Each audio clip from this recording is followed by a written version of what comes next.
hate this river. What's the trouble, Mrs. Ambrose? That thing's floated by again, Stephen. In with one tide, out with the other. Well, I'm sick of it. Don't get upset, Mrs. Ambrose. It's due to sink any day now. Well, why don't the authorities do something about it? They know that the tides cause the same filth to wash back and forth. Back and forth. Oh, I tell you, I hate this river. It's people who should be blamed for the filth, not the river. The mail just arrived, Mr. Byrne. Oh, put it on the table, please.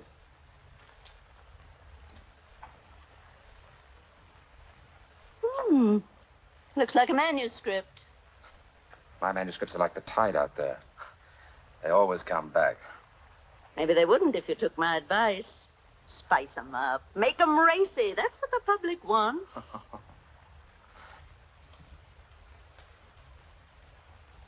What is it, Emily? Well, it's just that it's getting awfully late, Mr. Byrne, and the plumber hasn't arrived to fix the downstairs tub. But if he hasn't come by now, he probably isn't coming at all today. Use the upstairs one if you like. Thank you, sir.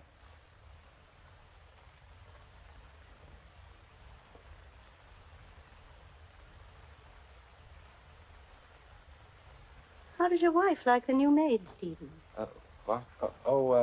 Very well, I think. Good. Well, where is Marjorie, by the way? I haven't seen her all day. She's spending the day with the Lawlers in the country. Oh, that's nice. Did she say when she'd be back? Only in time to dress for Miss Whittaker's party. Good heavens. Why, I better go and finish my gardening so that I can start to get ready. I've still millions of things to do out here.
Emily.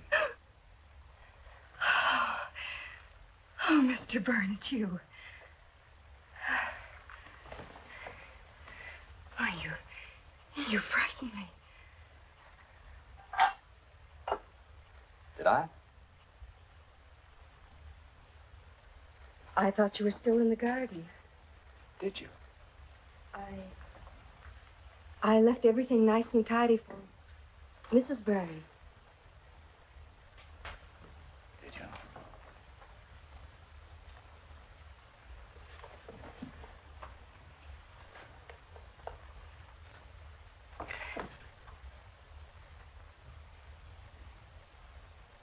you? Mr. Byrne, please let me by.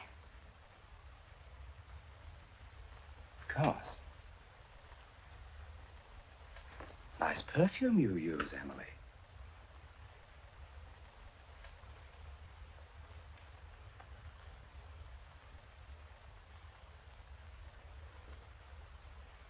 Oh, Mr. Byrne, you're hurting me. Emily. You've been drinking. Let me go. Would you like me to tell my wife that you've been dipping into her perfume? I don't care. Let me go. Let me go. Emily. Let me go. Let me go. Let me go. Shut up. Stop it. Do you want the whole neighborhood to hear you? Pull yourself together and I'll let you go.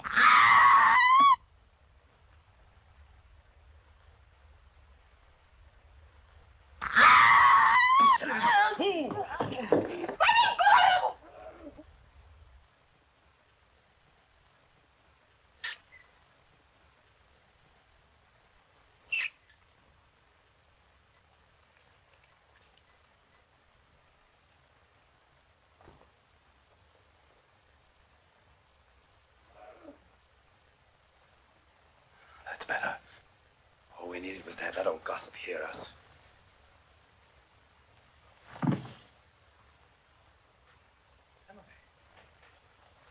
Emily. Emily. Emily. Emily.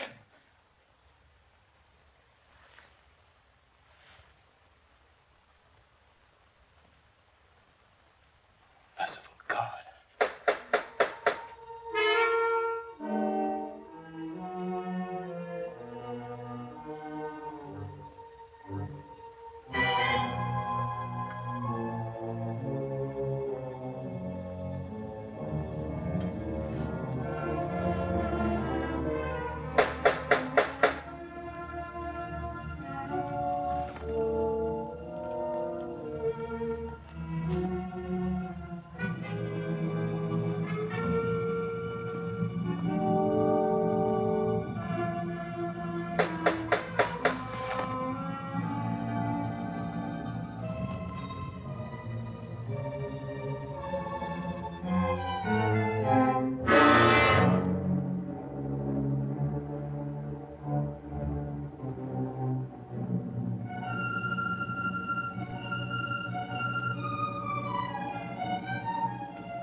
Hello, Stephen. I tried the front door. John. Thank heaven it's you. Oh, what's happened? Well, there's been an accident. Marjorie? No, the new maid, Emily. She fell. Look, no, Well, Stephen, what's the matter with you? Have you sent for a doctor? No, there's nothing anybody can do. She fell down the stairs. She hit her head. They'll blame me. Well, why should anybody blame you? Well, because I was playing the fool pretending I was going to kiss her. She got frightened and something happened. I don't know what exactly, but of course they'll blame me. Stephen, stop it. Let me look at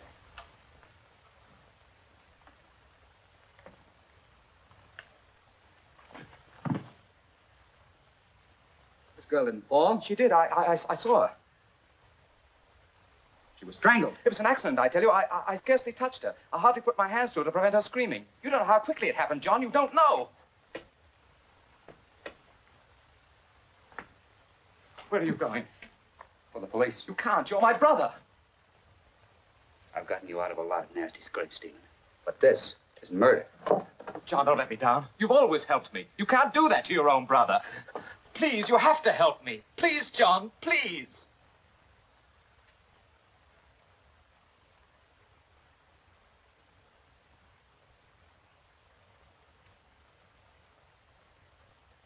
Stephen.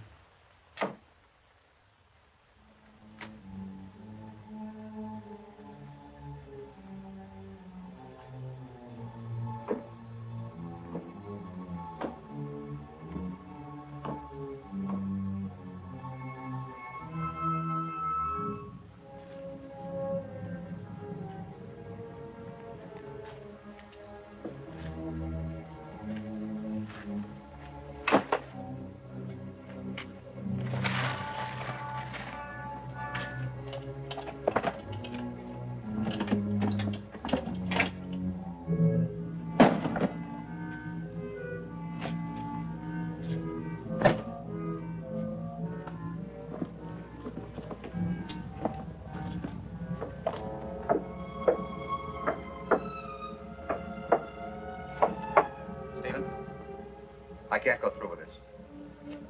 You promised to stay up there. Listen to me. The only thing to do is to go to the police. Tell them exactly how it happened. That it was an accident. But they'll never believe me. Even you don't believe me. Do you? I don't know what to believe. I only know that I'm not going to help you. For once, you're going to get out of this thing by yourself. John, if you won't do this for me, do it for Marjorie, for her sake. Did you know that Marjorie went into town today to see the doctor? Is she ill? She's going to have a baby. How can you understand why I must get out of this? Why you must help me? Yes. I suppose I must. Good. Now go back and warn me if anyone comes.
It'll soon be over, John.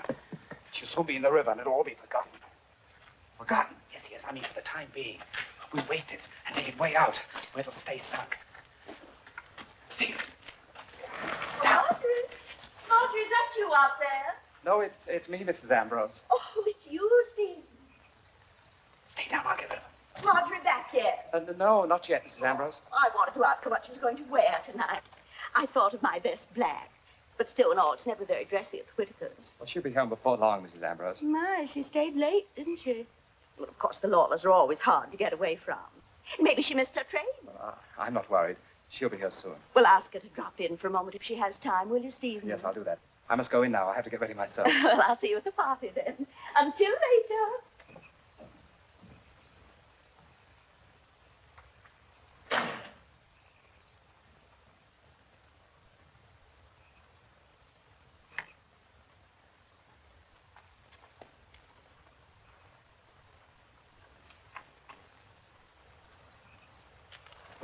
I thought the old hag would never leave. I thought you said Marjorie went to the doctor's today. She did. Mrs. Ambrose said she went to the Lawlers. She went both places. The Lawlers live in the country. If she went there, it means she spent the day. I tell you she went to the doctor's. Now stop quibbling and help. A scandal would ruin all of us. There are more people to be considered than this dead servant girl. Do We used to refer to her as Emily. John, don't be like that. Can't you understand how I feel? If I could undo what's happened, if I could go back. But I can't. I've got to think of Marjorie and my child. This has been a lesson to me. I know I've been foolish, but I'll change. I swear I will. John, Marjorie will be back any minute. All right, Stephen. All right. You talked me into this, too, as you have 1,000 times before.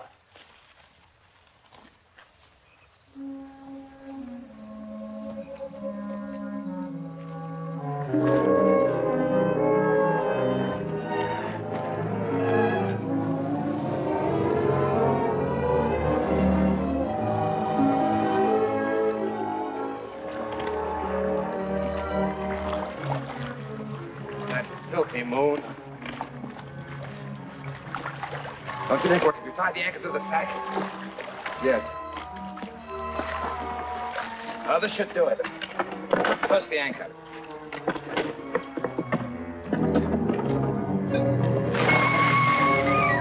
All right, lift up.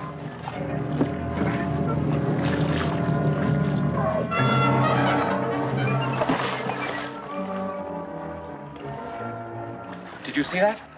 What? Something bright. Something flashed out there in the water. Let's get away from here. I'll drop you off at Reed's Point so Marjorie doesn't see you.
Stephen?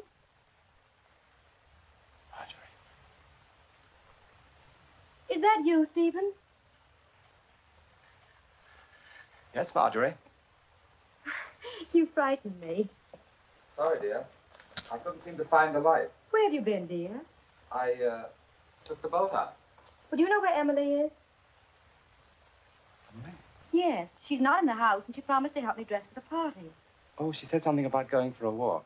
It's not like her. She knows it's Cook's day off and I'm alone. She probably went off with a young man someplace and forgot the time. I can help you if you like. I could say that you're all thumbs today, but I won't. I'm not only doing my best, but I'm enjoying it. Oh, you're very sweet. Did you do much writing today? No. Why not?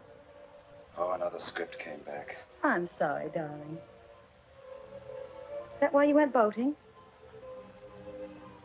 Yes, I suppose so. I should have been with you. Did you miss me? Very much.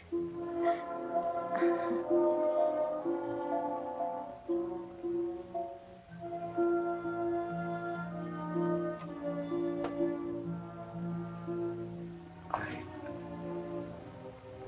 wish you hadn't gone out today.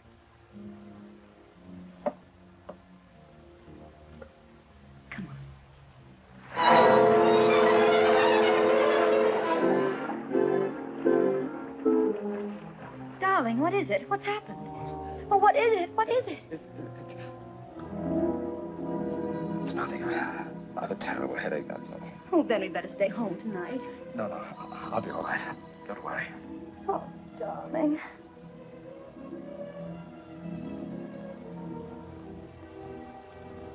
Grab the lady by the hair. Round the lady over there. Into the center with a 1, 2, 3, and round that gent from Tennessee. Oh, I can't anymore, Stephen. I'm exhausted. Go on, you're the liveliest of the bunch. Wonderful party, Mr. Whittaker. Circulate. 8 hands around. Shut up your toe and you'll fall down at last, my favorite part. How many times you said that this evening? 4, first time I've meant it. Circulate. 8 hands around. Stephen, you're wonderful. You inspire me, Effie. Stephen, you write a pretty nice thing. Alaman left. Grand right and left. First you'll right and then you'll left. To meet your partner and give it a swing and throw it all around the ring.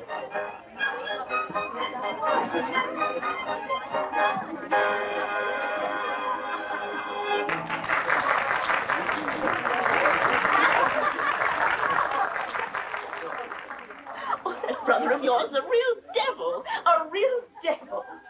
Oh, Stephen, do you know what'll happen to me if I drink that? Why do you think I'm giving it to you? Stephen, you're the limit. Hey. Well, John, aren't you going to try the punch? No, I don't feel like drinking tonight. What's the matter with him? What? He seems depressed. Have you ever seen him when he wasn't? Oh, that's not nice, Stephen. It must be very hard to love music very much and not to be able to dance and to be a part of things. He could have been part of things tonight. Why didn't he call the dances as I suggested? He's just naturally a wet blanket, that's all. That's very cruel, Stephen. You wouldn't have said such a thing if you hadn't had... If you hadn't had, say, about 4 too many. Don't start anything, Marjorie. I'm sorry. I'll go see what's wrong with him. John! Why are you leaving? Just what is the purpose of all this dancing, this drinking? Don't you understand? Can't you see what I'm trying to do? No. Well, if anything should ever come out, everyone will remember that we were here at the party, acting in a normal manner. Well, I think it's repulsive. Do you think I'm enjoying myself? Frankly, I do. If it weren't for the fact that I'm protecting both of us. Us? Yes, us. You helped me get rid of it, didn't you? But whatever I've done, you're in it with me. So I advise you to keep your mouth shut. Sorry I had to remind you of that. Well, I'm going to join the party.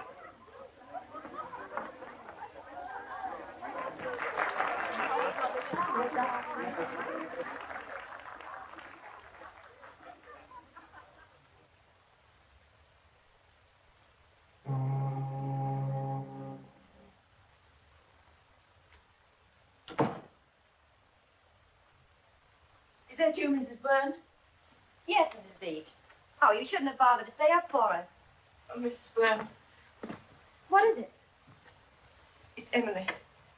She's not home yet. She's not. No. When I first got here, I thought maybe you'd sent her on an errand or something. She still isn't home. I'm afraid something's happened. She's probably with her parents. No, Mr. Burns, don't get on with them. Well, she would have told us if she was going to spend the night with them. The thing that puzzles me is that none of her dresses are missing. How do you know that, Mrs. Beach?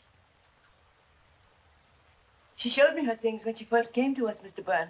She didn't have very much. Well, if none of her dresses are missing, she can't have gone far, naked. Steve! I'm not going to sit up and worry about a promiscuous servant girl who wants to make a night of it someplace. I'm going to bed.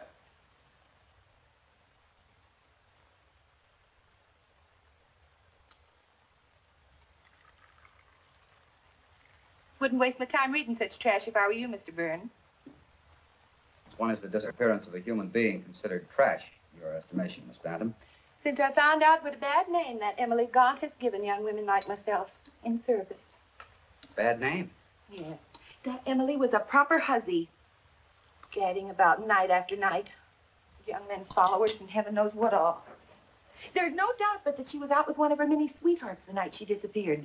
And she went further than she meant. But you make your own bed, you must lie on it. Would you like your eggs now? No, I don't care for any this morning. Now, Mr. Byrne, you haven't eaten proper all week. Miss Bantam, did you know Emily Gaunt? No. But I know them that did. Seems to me you speak with great authority about a person you never knew. Well, Miss Beach knew her, didn't she? I happened to be present the day after Emily disappeared when the cook was questioned. She didn't give the impression she believed Emily wasn't a decent girl. Yes, but Miss Beach just happened to overhear Mr. Stephen when Emily's parents came worrying around the other day. Wouldn't you like just one egg? Emily's parents came to see my brother? Yes, and he let him have it, he did. Said he never should have let her work in an honest house in the first place. That she was a thief and a good-for-nothing troll. That's a lie. Good gracious, Mr. Byrne. Don't shout at me. It wasn't me that said it. It was your brother.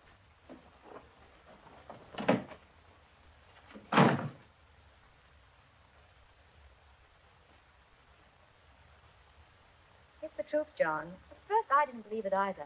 But Stephen kept after me to go through my things. Oh, it was Stephen, then, who was first suspicious. Yes. Our whole outfit was missing. Hat, dress, shoes, everything. And only yesterday, I discovered that the opal earrings that Stephen had given me for my birthday were missing, too. Oh, but let's not talk about Emily anymore.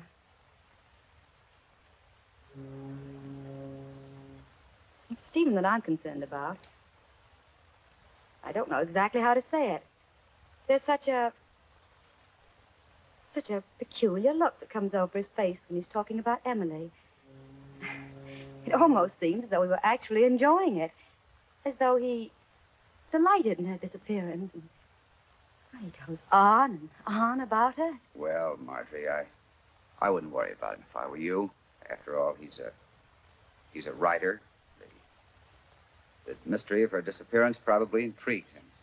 Oh, probably you're right. And he fancies the whole thing is a great big melodrama with himself in the leading role. He'd like that. Like the article in this morning's paper? I didn't see it. Stephen took it with him. He left early this morning. Haven't they promised to keep our name out of it? Well, you can't blame them. Makes a better story. I don't understand why they kept their promise for a whole week and then suddenly today, even a picture of Stephen. I wonder how they got hold of it. I don't know. Why, there's only one print of that picture that I know of.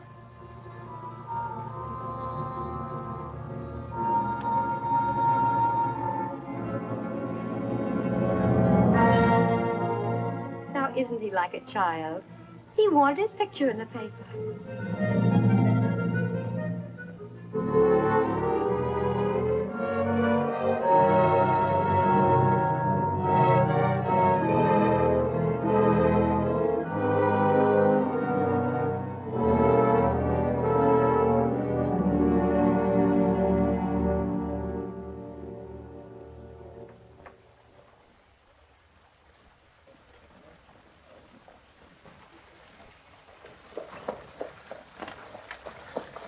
How do you do, Mr. Byrne? Mr. Miller?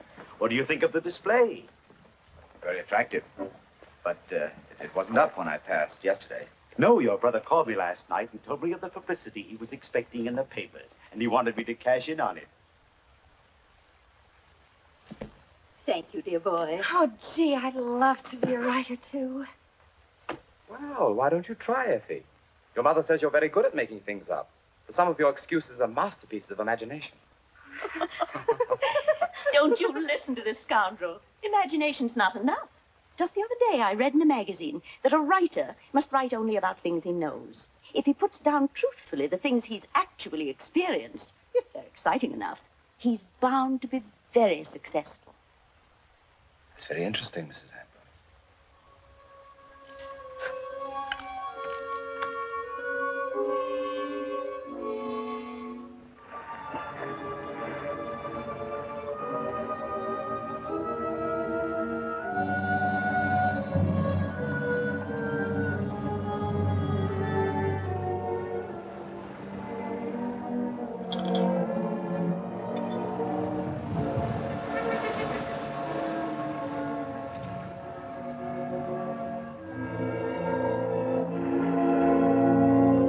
Don't touch that!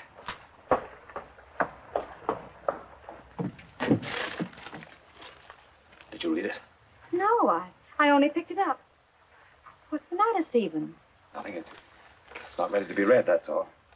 You never minded my reading your things before. I've changed my ideas about a lot of things. I know.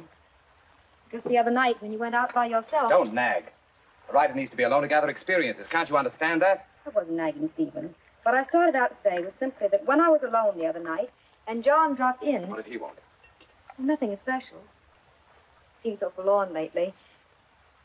We reminisced about those evenings when you used to read your stuff aloud to us. I wish you and John wouldn't discuss me behind my back. I'm not interested in what my brother has to say. He's a bookkeeper and will always be one. He'll never understand the problems of an artist. I was a fool to let you pick on me and criticize my writings. No one picked on you, Stephen. You asked us for our honest opinion and we gave it to you. Never mind. I didn't need anyone then, and I don't need anyone now. I'm doing very well on my own. You mean since Emily? Go on.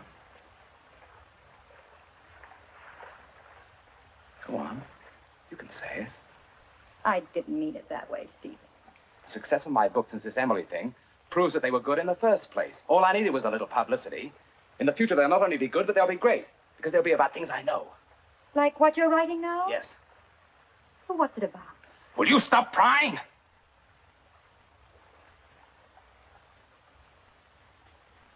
Let's have our tea. I wasn't crying, Stephen. I was only interested. I don't care for any tea. Thank you.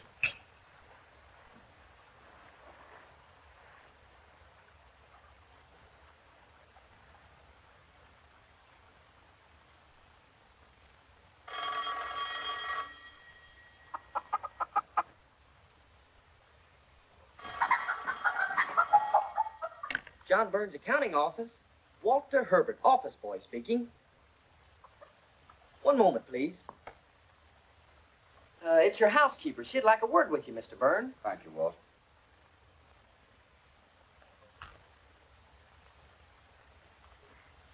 Check these over, Elmer.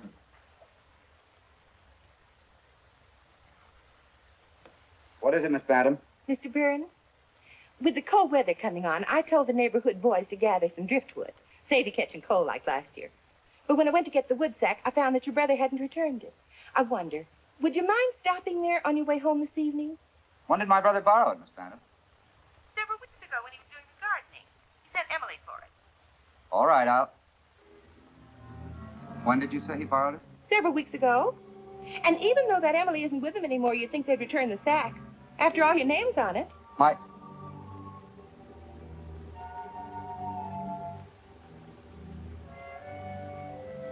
My name is on it? Yes. I stenciled everything you own with India ink. I'll go for it if you're busy. No. I'll stop by for it, Miss Bantam.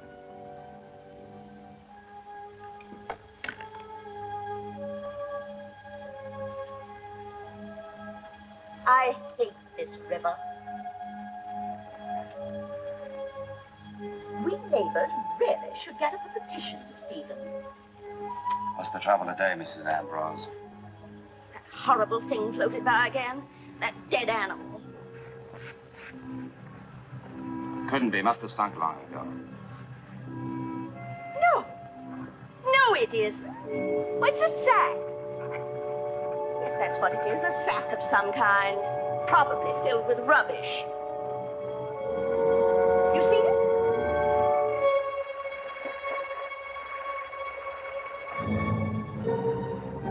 Well, I've other things to do besides standing out here. But I tell you, Stephen, you should write up a petition for us. Yes, Mrs. Ambrose. Really, the way some people use this river is a disgrace.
Penny for your thoughts. Hello, John. Hello, Marjorie. Is Stephen in? No, he's on the river somewhere. He seems to have found an unusual interest there lately. But won't you come in?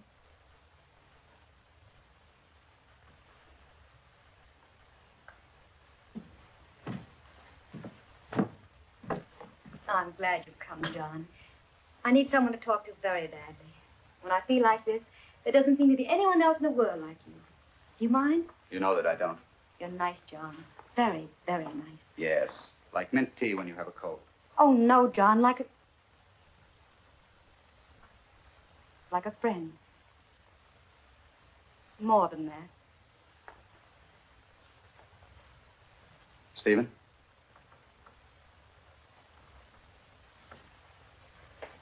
I think you know, John, that I've tried to make a success of my marriage.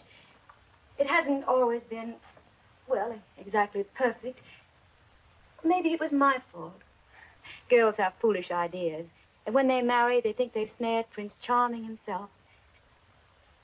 And he is charming, John. Very charming. But a woman sees deeper. I see things now in Stephen that I never let myself see before. Don't get bitter, Marjorie. Oh, I know the countless things you've done for him. Oh, we couldn't live like this if you hadn't given up most of your share of the inheritance so that he could continue writing. You wanted a career for him, didn't you?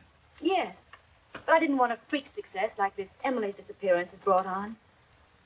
At first, I thought it was simply childish the way he capitalized on it. There's a limit, and it's become ghoulish. You should have heard him today. Did you quarrel? Yes, I hadn't wanted to tell you that. I'm beginning to wonder why he ever married me at all. Perhaps it was because he needed you. He told me today that he's never needed anyone. That was just talk. Everybody needs someone. Believe me.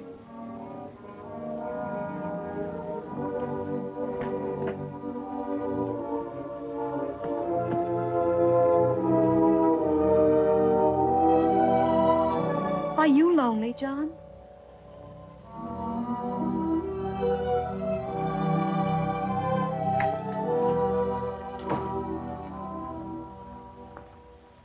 Pardon me, Mrs. Byrne, but I thought it was getting dark here. Thank you, Miss Beach.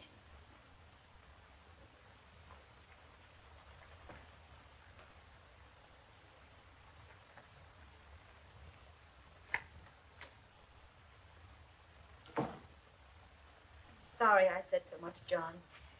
It's unfair to talk about Stephen behind his back. But when you're worried, darkness does something to you. I understand, Marjorie. Perhaps you're not prepared to tell me yet, but since you are troubled, I'd like to tell you that I honestly think things are going to be better for you. Stephen's bound to change when the baby comes. The baby? Stephen told me. Stephen told you that I was going to have a baby?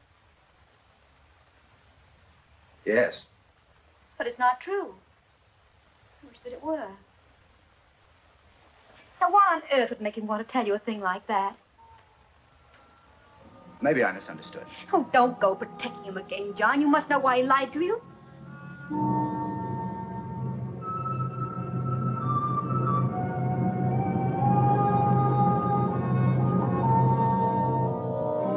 I can't discuss it now, Marjorie. Tell him to come to my place when he gets home. I'll talk to him.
roast. Of course, it's all dried out now. That's what comes from warming it over and over when you don't serve dinner on time. I'm sorry, Miss Bantam. Sorry. Being sorry won't help us spoil dinner.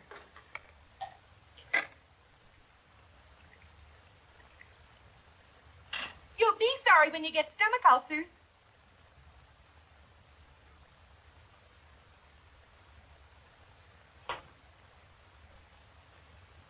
I know it's none of my business, Mr. Byrne, but you've been drinking a good deal lately. I appreciate your interest in me, Miss Bantam, but I must remind you that I'm quite old enough to determine my own drinking capacity. When a man's alone as you are, he should be grateful to have somebody look after him. I'd be grateful to you if you'd stop nagging at me. Why, I never heard of such a thing. Just because I take an interest in you. Well, I don't want you to take an interest in me. I'm quite capable of running my own life. All right.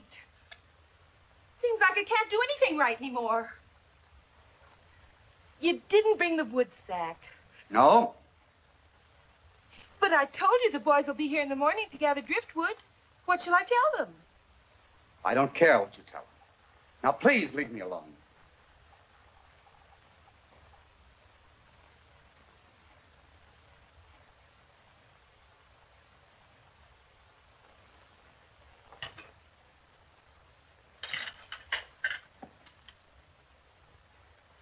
I know I'm only a servant girl, Mr. Byrne, but I come from a very genteel family, and I don't have to take this sort of treatment from anyone.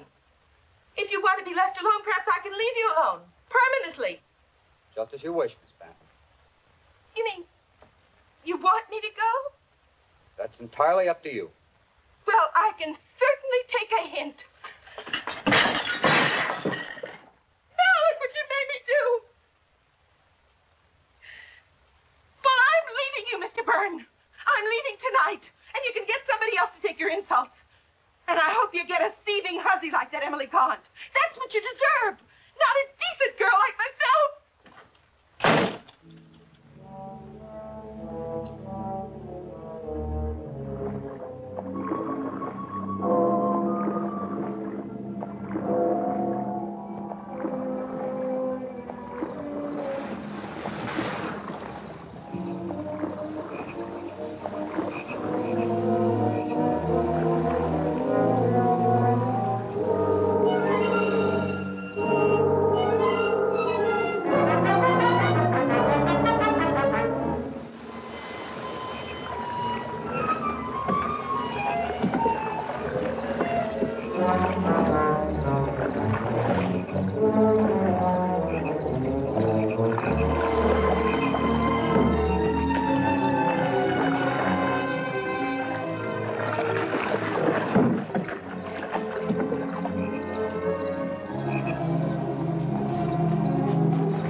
come up, John. It's come up.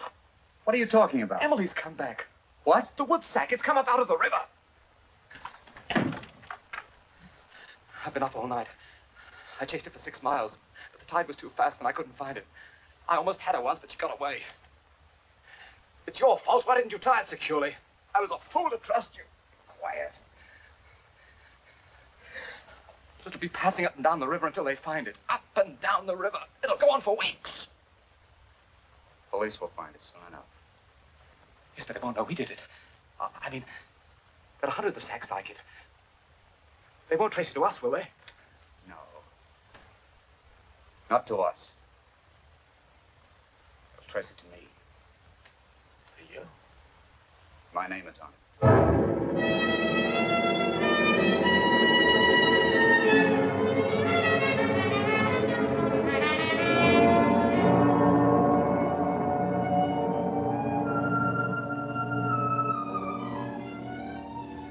There's a gentleman to see you, Mr. Byrne. You know I don't wish to be disturbed.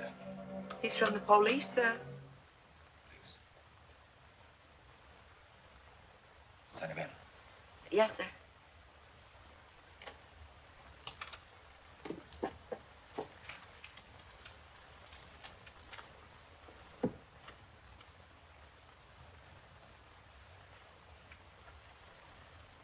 Just a moment, please.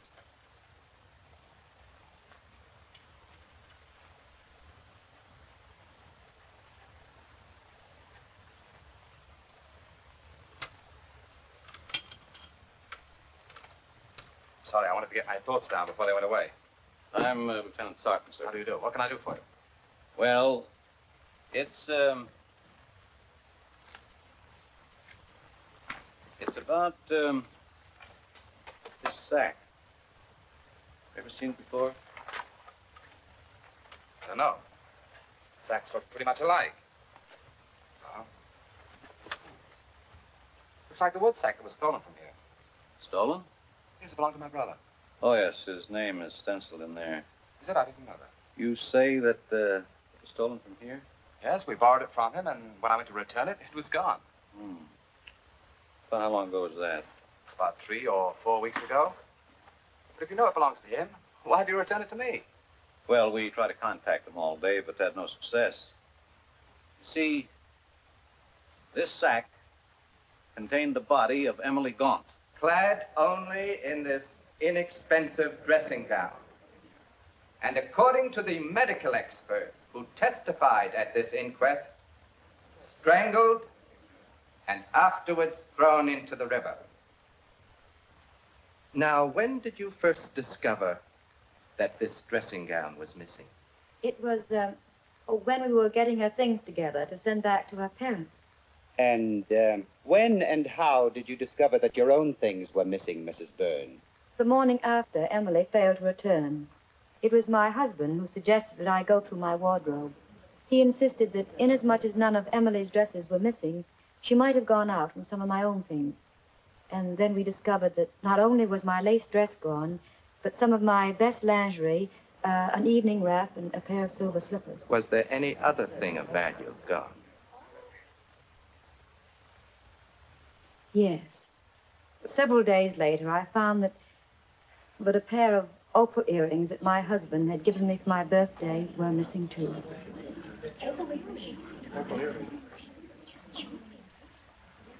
Then you're under the impression that it was Emily Gaunt who took these things. It was hard for me to believe, for in the short time that Emily worked for us, I found her most dependable. But I was forced to this conclusion. What is your occupation, Miss Bantam? I was a housekeeper in the home of Mr. John Burns, sir. But I'm unemployed at present. How long were you employed there? It would have been 5 years this coming Christmas. Why are you no longer employed by Mr. Burns? Because he became too impossible to get along with from the time that Emily Gaunt disappeared.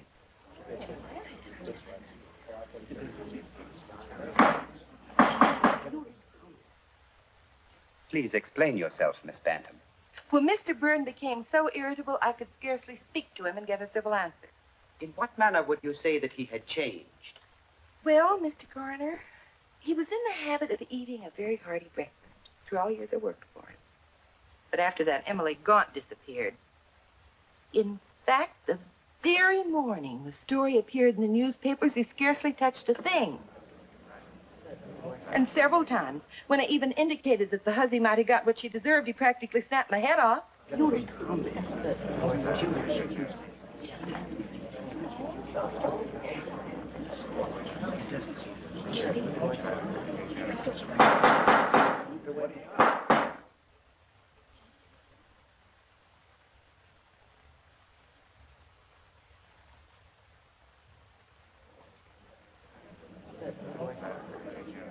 Miss Bantam, tell us what you know about this sack. It's Mr. John Burns, all right. I stenciled his name in it. The one that was borrowed by Mr. Stephen Burns? Yes. Mr. Stephen was doing some gardening and needed an extra sack. Emily came for it. And to your knowledge, the sack was never returned? No, sir. But of course, it might have been returned without my knowledge.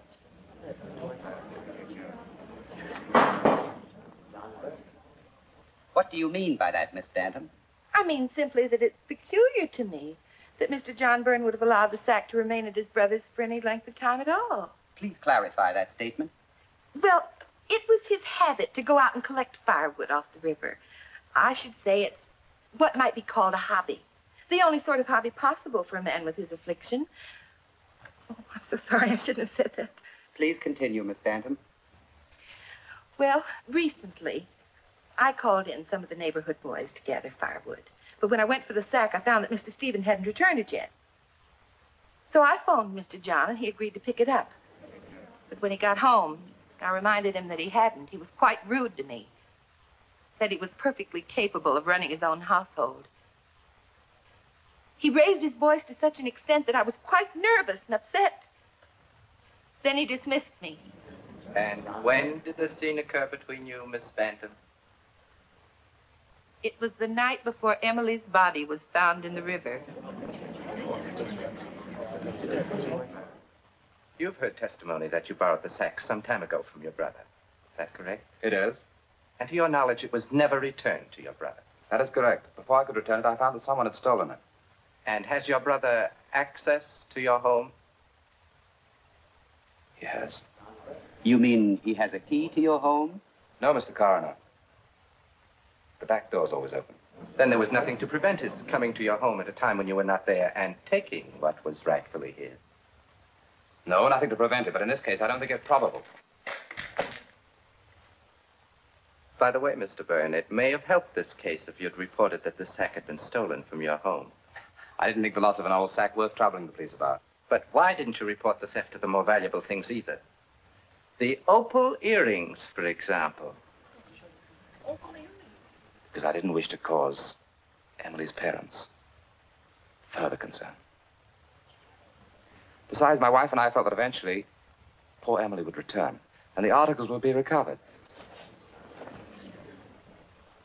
Now tell me, Mr. Byrne, when was the last time you used this sack for gathering wood? Some weeks ago. It's hard to say. Oh, could it have been about 3 weeks ago? What you mean is, about the time that Emily Gaunt disappeared? I must ask you not to mind what I mean, Mr. Byrne. Would you say it was 4, perhaps? I couldn't be sure. Then would you say it was near the time that Emily Gaunt disappeared? I couldn't be sure. The collection of firewood, unlike a marriage or a birthday, is not a festive moment in my life. I don't remember. But you do remember the testimony that the sack was stolen from your brother? Will you kindly give an oral answer to the questions asked at this inquest? I do. Does it not strike you as being rather odd that a thief would bother to take an object of such little value? I wouldn't know. Or that a girl, if we concede for a moment that Emily Gaunt took it, do you think she would have taken such a sack with her to some mysterious rendezvous? I'm not here to answer riddles. No, I shouldn't think you were. Mr. Byrne, I will be more direct then. Did you know the deceased Emily Gaunt intimately?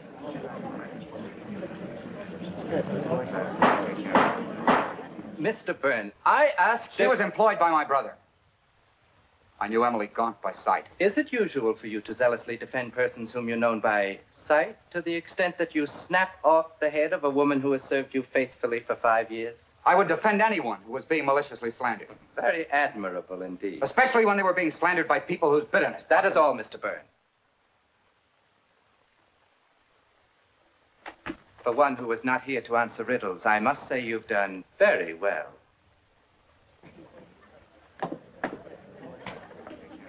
Mr. Coroner, Mr. John Byrne was the last of the witnesses for this inquest.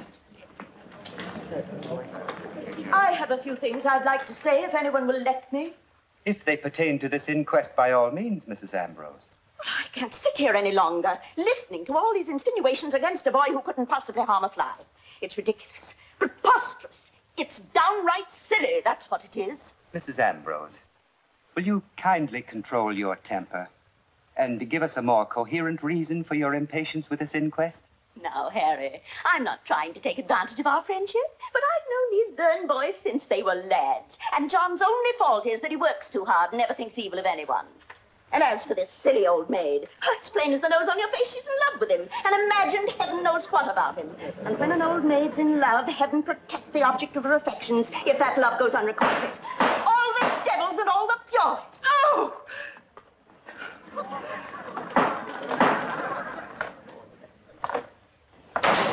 And if there's anyone else who wants to know anything about himself, just let me know.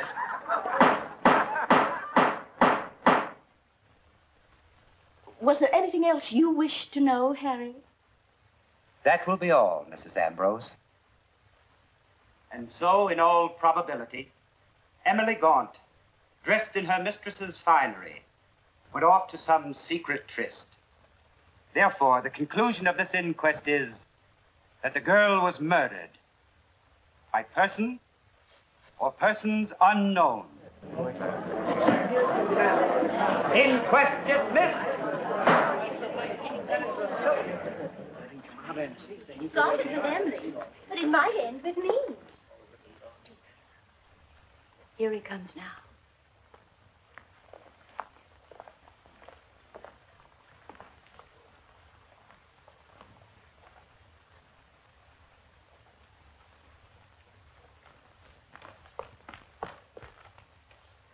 Oh, Mr. Byrne.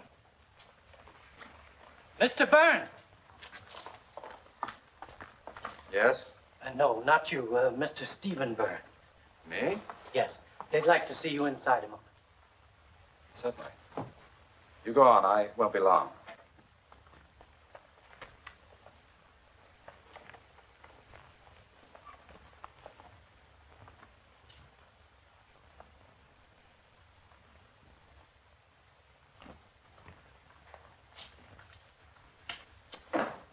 Sorry to trouble you again, Mr. Byrne, but you probably realize the case is far from being closed.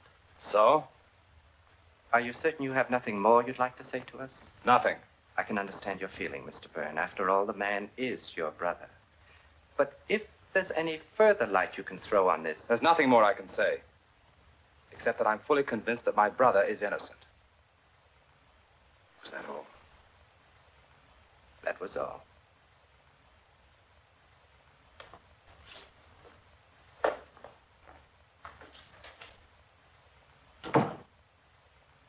It was foolish to call him back.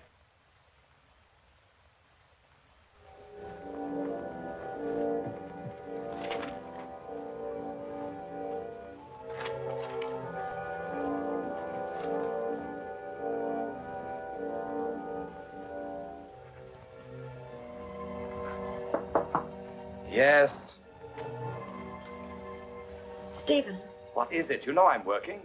Stephen, why are you so irritable? What is it? I'm rather worried. Well, can't you wait and tell me about it later?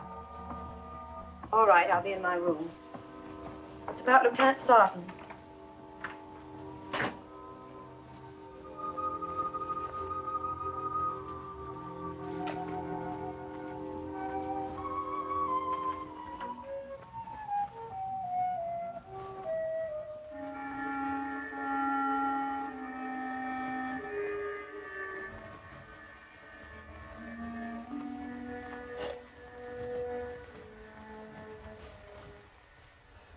I'm sorry I snapped at you. I was trying to finish a chapter. What did you want to tell me? Well, it's in these last weeks, since the inquest, I seem to run into that detective all the time. And just a little while ago at the market, too. And he always looks at me as though he thinks I know something I haven't told about Emily. Has he ever asked you any questions? No, but last night, after you'd gone out, I decided to go over to Mrs. Ambrose's, and I saw someone across the street. It looked like him.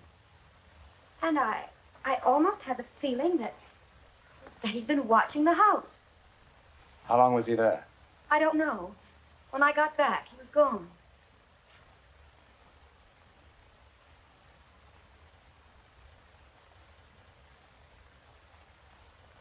Well, if he has any snooping to do, I should think he'd do it in John's direction. What do you mean, Stephen? You were at the inquest. You know what I mean. No, I don't. Well, if you ask me, he acted so stupidly that he forced everyone to believe that he had something to do with it. Stephen. On top of everything else, he hasn't acted normal since the inquest. He shuns everybody. He won't even talk to me. Well, let's face it. John's a cripple. He knows he hasn't a chance with a girl of our class. It's not hard to believe that he carried on with a servant girl. Stop it. Aside from everything he's done for you, he's your brother. There's a limit to this business of being brothers, Marjorie. Oh, Stephen, you're insane. You're very fond of him, aren't you? You know that. Are you in love with him? How long has this been going on? Don't think I haven't been aware of it. You have a filthy mind.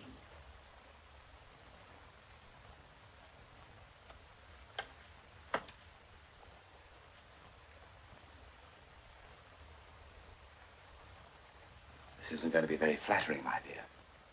I haven't the slightest pang of jealousy. No, I shouldn't think you would. The husband who comes home drunk night after night and reeking of cheap perfume isn't exactly in a position to be jealous. Sometimes cheap perfume can be very exciting. You are a swine, Steve.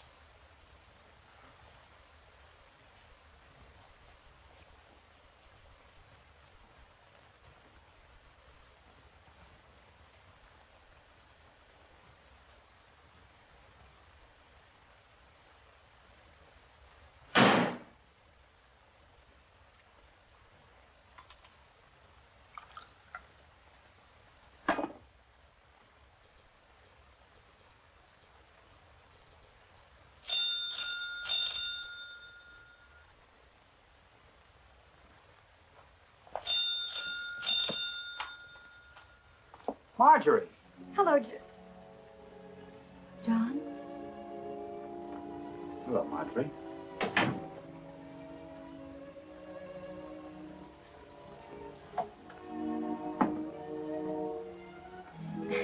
I met your office boy on his way over here. I told him I'd bring these up for him.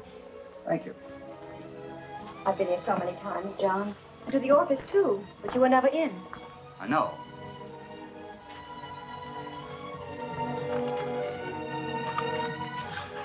Why have you refused to see me or to answer my calls?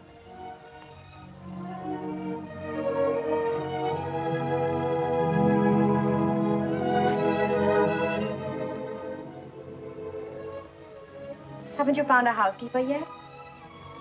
There seems to be an extreme shortage of domestic help at present. Why, that's not true. Only yesterday, Mrs. Beach was telling me... It's true in the case of Mr. John Byrne. Even the children know that I killed Emily Gaunt.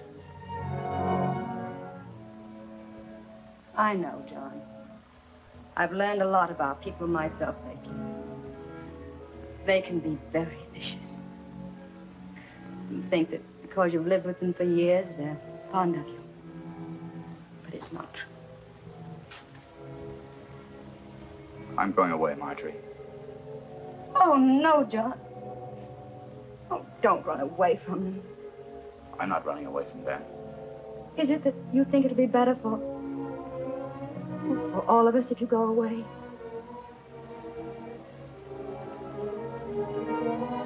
I've got to be sensible. Ever since the inquest, my mail consists chiefly of anonymous letters, not too flattering suggestions. Most of my clients are closing out their accounts. John, maybe it wasn't wise, refusing to see people and not going anyplace. But you still have friends in this town. Let me give a party. We'll ask everyone you like, our real friends. We'll show this town. Wouldn't do any good. This town likes its nasty little backstairs gossip. If I stay, you keep on seeing me, defending me, they'll think that I wouldn't put anything past them. I don't care what they say or think about me. Marjorie, my darling.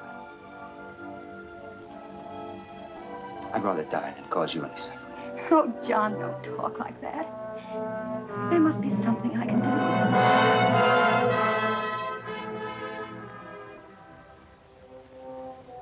No. The only thing to do is to go away. I've thought it out very clearly. John, then promise me one thing. Before you do anything, before you make any decisions, let me know. I promise.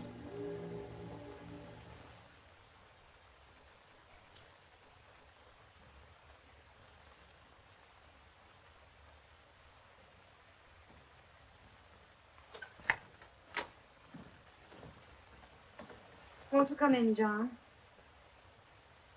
I'd rather not, Marjorie. Good night, then, and thanks for seeing me home. Good night.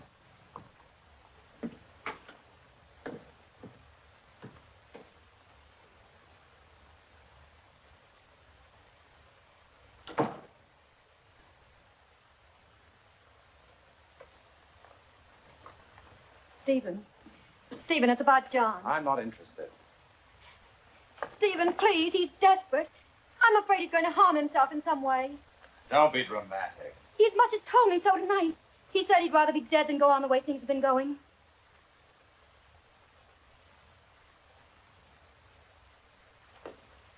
You mean suicide? Yes, Stephen. Please see him. Try to stay with him as much as you can. If you hurry, you can catch up with him now. All right, Marjorie. If you insist. Thank you, Stephen.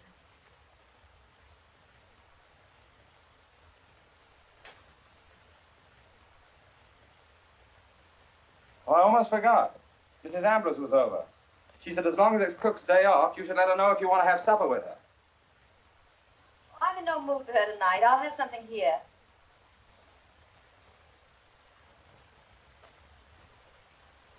Well, you better tell her now before she goes to any trouble. You know how sensitive she is. Yes, I guess you're right.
Stephen. Yes, John? What are you doing here? Marjorie was very worried. She sent me to look for you. Lucky I found you, isn't it? What do you mean? Well, you might have,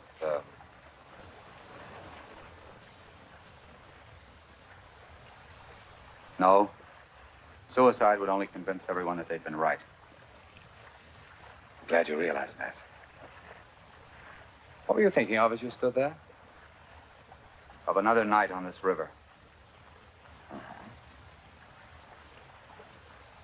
You know, John, in spite of everything that's happened,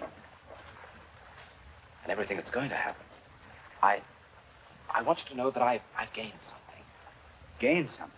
Yes, I was always afraid as a child. I didn't have the courage to do things. I was afraid of people, what they might say or think. Maybe that's why my writing wasn't good. You were right in that. But I'm not afraid anymore, and I've written something good. Because it's real. It took a murder to do that. Doesn't the end justify the means? You must be very, very ill, Stephen. Ill? Yes, sick. Otherwise, you couldn't think as you do. What's happened to you? You know, John, I wish I could really trust you again. But I can't. Am I right?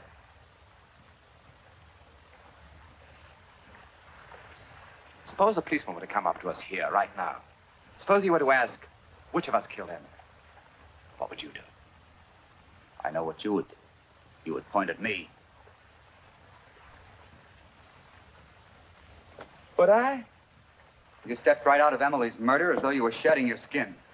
You shifted the blame to me. Did I? Yes. John, which one of us would the world miss the most? I mean, if there were a choice of one of us. Blast the world. I'm going to start thinking about myself. You're very much in love with Marjorie. I know that. You've always been. You had the opportunity that night of getting rid of me by going to the police. Why didn't you take it? There are things you would never understand, Stephen. You're right, John. I can't understand my own brother expecting to go on sharing my wife with me. I'm going to the police, Stephen. I'm going to tell them the whole story, including my part in it. I should have a long time ago.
How many times have I told you to keep away from my desk?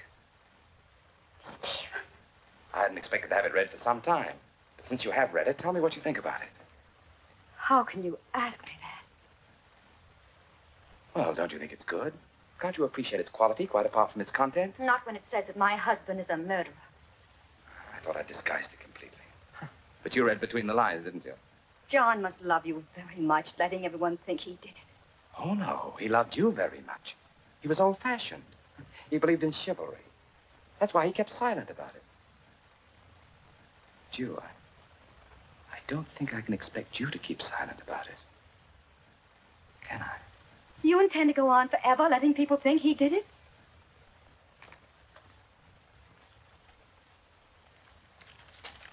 If John disappeared tonight, if something should have happened to him, let's say he drowned himself in the river, that would solve everything, wouldn't it?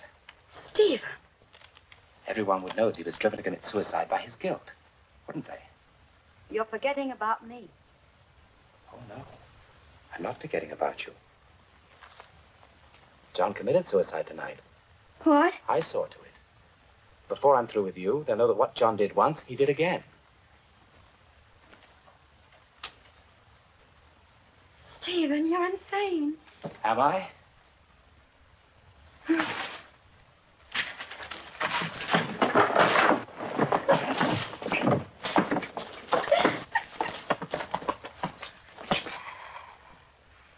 Don't you realize, Marjorie, you're reading the manuscript to solve everything.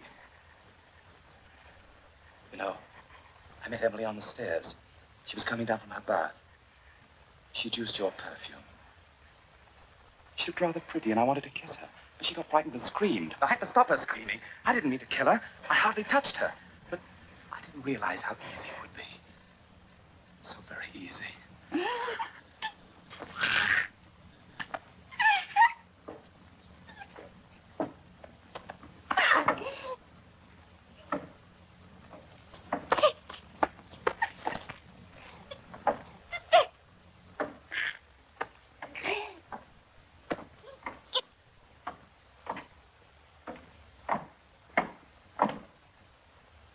John.